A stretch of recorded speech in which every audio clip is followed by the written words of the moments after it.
अस्सलाम वालेकुम। मैं हूं नूरुल आरफीन सिद्दीकी और आप देख रहे हैं आरफीन नामा। आज आज़ादी अदलिया का इतना बड़ा सबूत एक और मरतबा मुयस्सर आया है। हालांकि मुझे ज़ाती हैसियत में तो अदलिया के आज़ाद होने पर किसी तौर कोई शुबा नहीं। जब तक ये नाम नेहाद एयर वॉर कॉलेज साबका फैल्कन शॉपिंग मॉल खड़ा रहेगा, मैं आज़ादी अदलिया को दोनों हाथों से सलामी देता ही रहूँगा। जब तक कराची का न्यूप्लेक्स सिनेमा है तब तक, और जब तक मैं अलादीन पार्क के सामने से गुजरूंगा तब तक मैं अदलिया को दोनों हाथों से सलाम करता ही रहूंगा। इसकी ज़रूरत कोई नहीं थी इस सबूत के सामने आने की, लेकिन अब जब आ गया है तो फिर उस पर तबसरा भी कर लें। आज़ादी अदलिया का सबूत उस वक्त मिला है जबकि सिंध में बाज़ाब्ता तौर पर सरकार की सरपरस्ती में भुट्टो वालों की ज़ाती अमलदारी से कत्ल के मुलजिम शाहजेब, कत्ल के मरकज़ी मुलजिम शाहरुख जतोई के मामले पर एक ज़बरदस्त किस्म का इंकशाफ सामने आया है। एक रिपोर्ट के मुताबिक एक सनसनीखेज या चश्मकुशा, आंखें खोल देने वाली, दिल दहला देने वाली रिपोर्ट के मुताबिक वो एक मरकज़ी मुलजिम शाहजेब कत्ल का, जिसको सज़ा दिलाने की उम्मीद पर शाहजेब बेचारे के वालिद तक उन पर इतना प्रेशर आया कि वो सहार न सके। अदालतों में कितने धक्के खाते, बेटियां भी हैं, बड़े मामलात हैं, उन्होंने सेटलमेंट की और उसके बाद वो इस जहान फ़ानी से कूच कर गए, अल्लाह मियाँ को प्यारे हो गए। उनकी आंखों में अपने बेटे के कातिल को फांसी पर देखना लिखा नहीं था, उनके मुकद्दर में ये खुशी लिखी नहीं थी। और अगर वो कई सौ साल और भी जीते तब भी इस मुमलिकत खुदादाद में, जहाँ सुप्रीम कोर्ट भी है, जहाँ हायर कोर्ट भी है, जहाँ और बहुत सारी कोर्ट्स भी हैं, अगर किसी शाहरुख जतोई को इससे पहले फांसी हुई हो तो आप आगे भी इसकी उम्मीद रखें। हम मुद्दे पर आते हैं। बताया गया है कि शाहजेब कत्ल का मरकज़ी मुलजिम शाहरुख जतोई बाकायदा जिना अस्पताल से उसको कोरोना के खदशात के तहत एक निजी अस्पताल में मुंतकिल किया गया। निजी अस्पताल में ज़ाहिर है कि उसको मुंतकिल किया गया। अभी थोड़ी देर पहले मैं देख रहा था एक रिपोर्टर माइक लेकर के चीखता चिल्लाता फिर रहा था कि देखिए इतना वीआईपी कमरा, इतनी वीआईपी सोफ़े, इतनी वीआईपी सहूलियात। और फिर उसने ये बता करके भी हमें हैरान करने की कोशिश की कि मैं आपको ये भी बताता चलूँ कि शाहरुख जो है वो यहाँ पर कभी कभी होता था, अक्सर रातें तो उसकी अपने घर पर गुजरती थी। और मेरे भाई, हमने अपहरण फिल्म देखी है, और अगर हमें अपहरण फिल्म का तसव्वुर ना होता तो भी हमें हमारा विजदान ये बात बताने के लिए काफ़ी है कि जब सौलत मिर्ज़ा अक्सर रातें वो अपने घर पे गुजारता था, तो फिर ये तो मतलब इतना बड़ा आदमी, इतने बड़े आदमी का बेटा, बाकायदा भुट्टो वाली सरकार को चलाने वालों का दस्ते रास्त, इसको कौन अपने घर जाने से रोक सकता है? अल्लाह मारा भाई, वो हमारी नानी अम्मा कहती थी माटी मिला। कौन माटी मिला इसको रोक लेगा? है कोई इस मुल्क में जुगादरी? आप देखिए पिछली मरतबा वो छिछोरा चीफ जस्टिस साबिक, क्या नाम था उसका, बोने का, माइकल जैक्सन जिसको मैं कहता हूं, वो काला चश्मा लगा करके, वो अल्लाह माफ़ करे माज़ल्ला कहते हैं, मुझे नहीं पता ऐसा है या नहीं है, बोने आदमी की जो शर होता है ना, माज़ल्ला माज़ल्ला, वो बोना अपने शर के साथ पूरे मुल्क को उसने हिलाया हुआ था। उसने हर जगह जाकर के मुंह मारा, उसने मीडिया कवरेज की लालच में हर जगह जाकर के मुंह मारा, चाहे वो गंद गलाजत हो, चाहे कुछ हो। एक दफ़ा वो शाहरुख जतोई के सेल में भी गया। जब सेल में गया तो उसने देखा कि वहाँ वीडियो भी चल रही है, माजरत वीसीआर भी रखा है, और जाहिर है कि और लवाजमात भी होंगे। अमीर बाप की बिगड़ी हुई हरामखोर औलादें अगर शराब ना पिए, अगर औरत बाजी ना करे तो कौन मान सकता है? आप माने, मैं तो नहीं मानता। वहाँ ये सारी खबरें बहरहाल जारी नहीं होने दी गई। वहाँ सिर्फ कत्ल के उस मुलजिम की इतनी अय्याशी जाहिर की गई कि वो डीवीडीज देख रहा था, गोया वो इतना ही मासूम था, इतना ही नन्ना पोला था। ये कत्ल तो बिलावजह उसके खाते में डाल दिया गया था। वहां जाकर के उन्होंने थोड़ा सा उछल कूद की उस वक्त के चीफ जस्टिस ने कि ये क्या धक तेरी की ले तेरी की। उसके बाद फिर ये मामला वैसे ही तेल हो गया। अच्छा, ये वो चीफ जस्टिस था जिसको शर्जील मेमन की शराब और शहद में तमीज नहीं थी, जिसके सामने सीमी जमाली साहिबा वो यहां आकर के देख के जा रहा है कि वो पता नहीं कौन सी मशीन है, अल्लाह मारी, उस मशीन में जो बंदा है वो फलाना नहीं है। वहां जाकर के अपनी अदालत के कमरे में बैठ करके और मीडिया वालों को सामने पा करके कह रहा है मुझे तो पता था कि वो वहां पे नहीं है। अबे अकल के अंधे पागल के बच्चे, तुझे पता था तो वहां क्यों नहीं भौंका? वहां क्यों नहीं गर्दन मारी उसकी? तेरे हाथ में तो अनाने इख्तियार थी। चीफ जस्टिस के पास क्या कुछ नहीं होता करने के लिए, लेकिन काम थोड़ी करना था।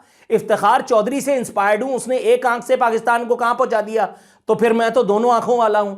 मैं तो राहील शरीफ से इंस्पायर्ड हूं, राहील शरीफ वहां के थे फौज के, ये यहां का निकला, पाकिस्तान का सबसे बड़ा गैर सियासी सियासतदान। ये थोड़ा सा शोर शराबा हुआ, उसके बाद मामला तेल हो गया। हम इस खबर पर आ जाते हैं। इस खबर के थोड़े से कंटेंट में आपको बता दूं। शाहरुख जतोई कराची में कमरुल इस्लाम अस्पताल की बालाई मंजिल पर रह रहा था। कमरुल इस्लाम अस्पताल शाहरुख जतोई के खानदान ने किराए पर हासिल कर रखा है। कमरा नहीं, कमरुल इस्लाम अस्पताल किराए पर ले रखा है। अब आप बताइए, बताया गया है कि शाहरुख जतोई की जेल से निजी अस्पताल मुंतकिली के पीछे सिंध की एक आला शख्सियत का हाथ है। दो बातें और उसके बाद ब्लास्ट। सिंध की उस आला शख्सियत में वो आदमी तो शामिल नहीं है कि जो कराची के डॉक्टर जियाउद्दीन अस्पताल क्लिफ्टन में मौजूद था, अरेस्ट था, तमाम तरफ एजेंसीज का पहरा था, और उसके बावजूद मुल्क की एक बहुत बड़ी उस वक्त की हूर परी एक्ट्रेस से दिल बहलाने के लिए, उसके साथ रात गुजारने के लिए उस एक्ट्रेस को तमाम पहरे क्रॉस करके और उस शख्सियत की बाहों में पहुंचाया गया। मुल्क के तमाम इदारे ये सब देख रहे थे और झक मार रहे थे। सिंध की उस आला शख्सियत में वो मौसूफ तो शामिल नहीं है ना कि जिनके बारे में जनरल परवेज मुशर्रफ ने कहा था कि फला यानी बेनज़ीर के कत्ल का सबसे बड़ा फायदा किसको हुआ है, अगर इसी पर गौर कर लिया जाए तो सब सामने आ जाएगा। वो तो नहीं है ना, मुझे यकीन है कि ऐसा नहीं होगा। वो तो नहीं है ना कि जो अपनी बेगम की तस्वीर लेकर के अक़वाम मुत्तहिदा में जाके मेरी बीवी को मार दिया कर रहा था। अफवाज पाकिस्तान का सुप्रीम कमांडर छाती पीट रहा था अक़वाम मुत्तहिदा में। अबे तेरे नाक के नीचे अफवाज पाकिस्तान है, ISI है, सारे मिलिट्री इंटेलिजेंस है, इंटेलिजेंस ब्यूरो है, तू छाती पीट रहा है। मुझे मेरी बीवी के कातिलों का पता है। कातिल कौन है? 5 साल गुजर गया, किसी को सजा अभी तक नहीं हुई। जिसको कत्ल के लिए नामजद किया उसको फिर अपने दौरे हुकूमत में डिप्टी वजीर आजम का ओहदा देकर के एक तारीख बना डाली। कौन सा सिंध में सियासी खानवादा ऐसा है जिसकी मर्जी के बगैर कराची में, सिंध में कोई भी काम हो नहीं सकता? क्या वो एक बहुत बड़ी शख्सियत जिससे मेरी 1-to-1 मुलाकात में, जिसका ओहदा भी बता चुका हूं, जिसका मनसब भी बता चुका हूं, नाम भी बता चुका हूं अपने कई सेशंस में, जाओ निकालो मेरी वीडियोस, मेरे वीलॉग्स, मेरे करंट अफेयर प्रोग्राम्स, मेरे तमाम किए गए अब तक शाहरुख जतोई और शाहजेब मर्डर पे निकालो, जरा रेफरेंस पता चल जाएगा कि मैंने उस शख्सियत का नाम लेकर के तक के ये कहा है कि आसिफ अली जरदारी और फरियाल तालपुर उजैर बलोच से ये सारे कांड कराते थे। तो अगर उस शख्सियत की बात मान लूं जो इस वक्त भी ट्रांसफर होकर के एक इंतहाई मुक्तदर जगह, एक इंतहाई ताकतवर पोजीशन पे मौजूद है इस सूबे में, तो क्या उस सूबे में मौजूद अहम शख्सियत को यह बातें नहीं पता जो मैं बता रहा हूं? और क्या बहुत बड़े बड़े आकिल और बालिग लोग जो इस मुल्क को चला रहे हैं, हमारे निज़ामे अदलिया को चला रहे हैं, हमारी इस्टेब्लिशमेंट में बैठे हैं, हमारी पॉलिटिकल मेन स्ट्रीम सियासत का हिस्सा हैं, क्या वो अजहान इस बात से कासिर हैं कि वो इन तमाम गुत्थियों को आपस में जोड़ें और देखें कि अगर उस वक्त कहा गया था कि फरियाल तालपुर और आसिफ अली जरदारी हर किस्म की वारदातों के पीछे मौजूद हैं, तो क्या ये एक मामला फरियाल तालपुर, आसिफ अली जरदारी और बिलावल की मर्जी और मंशा के बगैर हुआ होगा?